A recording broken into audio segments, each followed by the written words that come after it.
Okay, gonna try this again. I think some allergies are making my throat kind of seize up a little bit. So hopefully I can get through this time. What am I talking about today? I wanted to chat a little bit about a sort of half-baked idea. Excuse me, a sort of half-baked idea that I have come up with over the last couple of years. When I got back into the hobby, I fairly quickly discovered Dungeon Crawl Classics. Now, I say get back into the hobby because I didn't play any RPGs from somewhere around 2002, 2003, something like that, until 2019. So it was a long, long gap. And,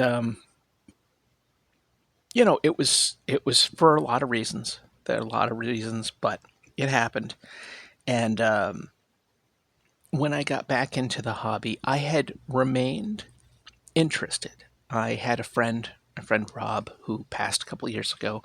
He and I stayed in pretty regular contact, and he was still into gaming, and we chatted about it a lot.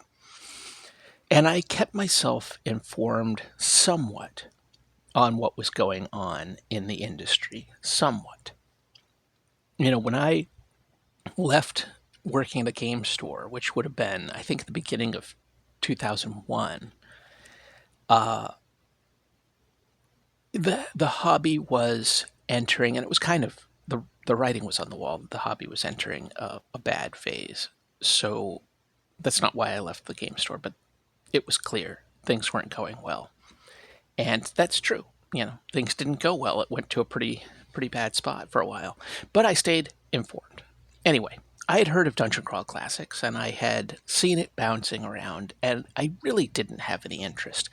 I think originally I thought it was just Dungeons and Dragons, and I think I may have gotten that idea because originally it was. When they started publishing scenarios, they were for, I think, 3.5, and then I think they may have done 4, and then they maybe did. I don't think they did 5. I don't know, whatever. But they were doing Dungeons and Dragons adventures, and then created their own game. Anyway, I blended the two in my head. Fantasy's not my genre. Dungeon crawling's not my thing. D&D is a game I've never enjoyed. So what did I care? But then something happened. I don't remember what all went down, but I remember when I started trying to get into the hobby again, seriously, when I wanted to actually play and run games again, I ended up going to Free RPG Day. And one of the games that I played, it was Free RPG Day, where I got a chance to play Dungeon Crawl Classics, and I had an absolute blast. It was playing through a funnel, it was playing through Portal Under the Stars, and I really had a lot of fun. And I thought, oh, this is strange. This isn't like me, but whatever. And I ended up picking up Dungeon Crawl Classics. Excuse me, I ended up running a bunch of Dungeon Crawl Classics. I played a little bit here and there, but I run a bunch. And I had so much fun with it. And I didn't understand quite why. And as I thought about it more and more, I started to think about perspective and how I approached playing Dungeon Crawl Classics. Because what is it? I've joked that it's all the fun that D&D never was, or it's what if D&D was fun. I also had talked about how it's like, what if a game lived up to all of the old art from Dungeons and Dragons? Excuse me, because I loved all of that old art. I used to pore over the books when they were coming out. I used to love looking through the books that were sitting around. For my dad and my brother had them at the house. And when I was a little kid, I guess it would have been AD&D at that point. Um, I always really liked the art. So why was the game not fun? And anyway, eventually I stumbled upon this idea of third person versus first person gaming. And maybe other people have talked about it. I don't know. But to me, a lot of the games that I have played over the years have always been first person gaming. I want to get into the head of a character and view the world through their eyes and think about how they would react to circumstances. And third person is not that. So a lot of games I feel like they are first person games. You think about, who is this person? Why are they acting the way they act? What do they feel about the things that they see and experience? But third person is more about watching what that character does and what happens to that character. And you make choices, but it's less about getting into their head and more about seeing their place in the world, and seeing how they and the world interact, and what eventually happens to them because of it. And it's I don't know if it's a subtle shift, but I think of it as sort of a subtle shift, and maybe it's a play with language, but I think it makes a big difference on how I enjoy something. Because with Dungeon Crawl Classics, and when I talk about it, one of the things I've sometimes referenced is the old West End game Paranoia, which I know is being put out, I think, by Mongoose now, but I haven't looked at any edition post West End. And I feel like that game captured what I'm talking about, because I wasn't worried about who my clone was and what their complicated feelings about life, the universe, and everything was. I wanted to see, is my clone going to get away with being a mutant communist underneath the computer and get, is my character going to get screwed over by one of his fellow clones? Or is he going to screw over his fellow clones first so that the computer ignores that he's a mutant? I don't know. So to me, that was third person playing it. I didn't get attached to my clone because my clone was going to die, and chances are all of my clones were going to die over the course of a session, because that's the game. The game is seeing these horrendous things happen to your character as they try to navigate a completely unnavigable world. The computer tells you you have to get into green sector and you don't have a green card, but only a communist or a mutant wouldn't have a green card. So you must be a communist or mutant. So you must be stamped out. And certainly the computer was not mistaken. But anyhow, and I saw that with Dungeon Crawl Classics when I started to really look at it. And I think even right from the beginning, where you play the funnel and you play a bunch of characters, 3 or 4 characters at a time, you're not worrying about each individual character. There are bags of hit points to hopefully have one of them survive at the end and gather a bunch of equipment through attrition.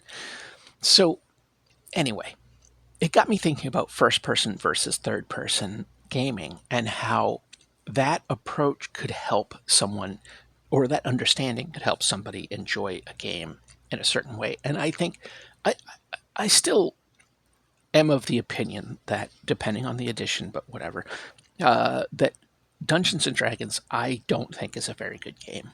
Uh, um, Going back to its inception, coming out of miniature games, which I think plays into the third person aspect that I'm talking about.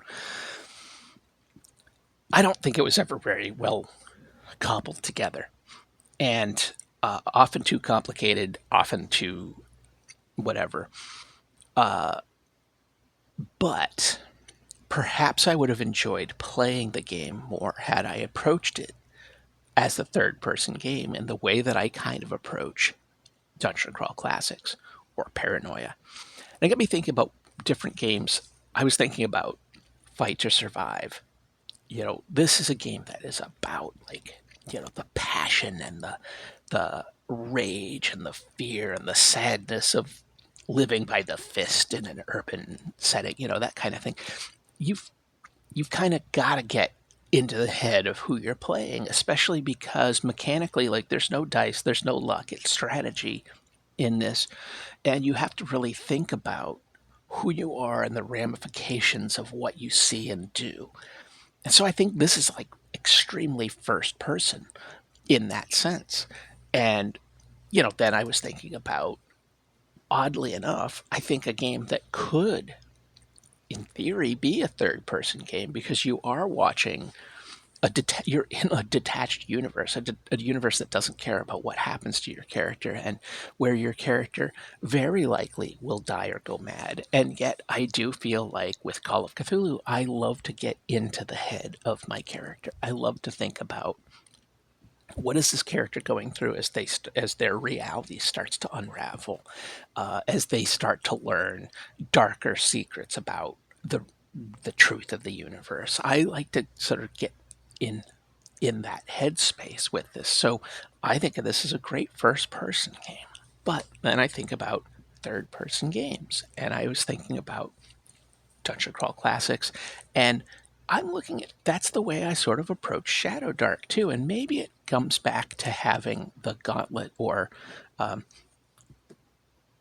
the funnel in DCC, the gauntlet in this. It's the same thing. It's the 3 or 4 zero level characters and see if one can make it through the session. Maybe that sets the stage. Also, the more random character creation, and I feel like, what is it, Karen, that has the really random characterization. Now, I enjoy the idea of the random characterization because I like the idea that you build a character from what you're given, as opposed to like setting down to the table with a fully fleshed out idea of who you want to play, the character from the novel you're not going to write. I don't always like that. I kind of like finding who you're going to play. And that's why I do kind of like the randomness of these. But also, again, with the funnel, with the gauntlet, it gives it this kind of crazy, death around every corner situation where you don't want to necessarily invest in the thoughts of like a specific character if that character is going to potentially croak right off the bat. And I know, like when Mike Shea was talking about running a year-long campaign in this, they had a lot of turnover. I mean, they had characters they really liked that just died because death is always an option for characters in this game. And it's the same with Dungeon Crawl Classics. I mean, it's always right there. You never know when it's going to hit you. So, anyway, those were a couple of third-person games, if that's a thing. And I'm sort of thinking it is. Now, I had some other games that I was thinking about. I was thinking about Microscope, and you know, this is hard because is this even an RPG? And there are times where you dive down into it and do some traditional role playing, but I kind of still think about, because it feels like a history text in some ways.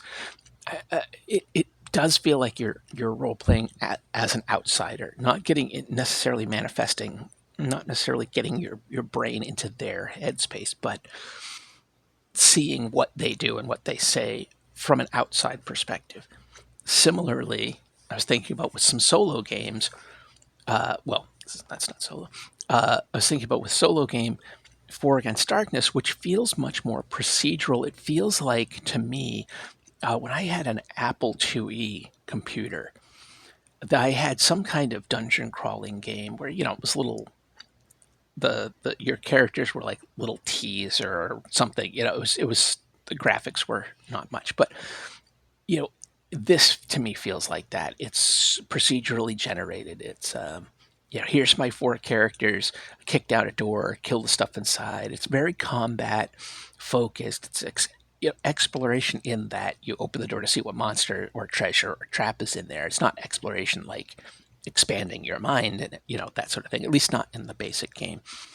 And I sort of think that taps into what D&D is built for, not necessarily what it's always used for, but what it's built for. It's built from its miniature game origins. It's built to kick in doors and kill what you find and take its stuff. And that maybe lends itself better to third person than first, I'm thinking. On the opposite end of the spectrum, there's this one, which again, I feel like because you're journaling, it puts you inside the character's head, even though the prompts kind of give you this external push in a way. I don't know, but I feel like this one definitely, when I played through a game of Thousand-Year-Old Vampire, like I really got into thinking about like what's this dude's life like, and the sadness of losing memories and the relief of losing memories. I found that sort of fascinating. But then this one was one that I was sent a while back. Rip Crypt. I was thinking about as I read this, how it's like, boy, this. I was like, is this really a role playing game? It feels like it's much more like a procedural dungeon combat adventure thing, and I think it kind of is, but it puts me in mind of War Against Darkness in that sense, more of that third person kind of action. So anyway, that's my thought on this. I want to see if I didn't even look at my script, which was silly of me to write it, except that writing things down helps you kind of get into it. Yeah, first person, usually one player as opposed to, or one character as opposed to several characters under your control at any given time. Usually with first person, you want to worry about your background and who your character is. You have expectations of developments and story arcs over time for your character, and you get inside the character's head. With third person, it's the possibility of multiple characters, not necessary, but possibility of multiple characters. Expectation of character turnover, as in, death is always an option, and so you may not be playing the same person for the entire campaign or even the entire evening.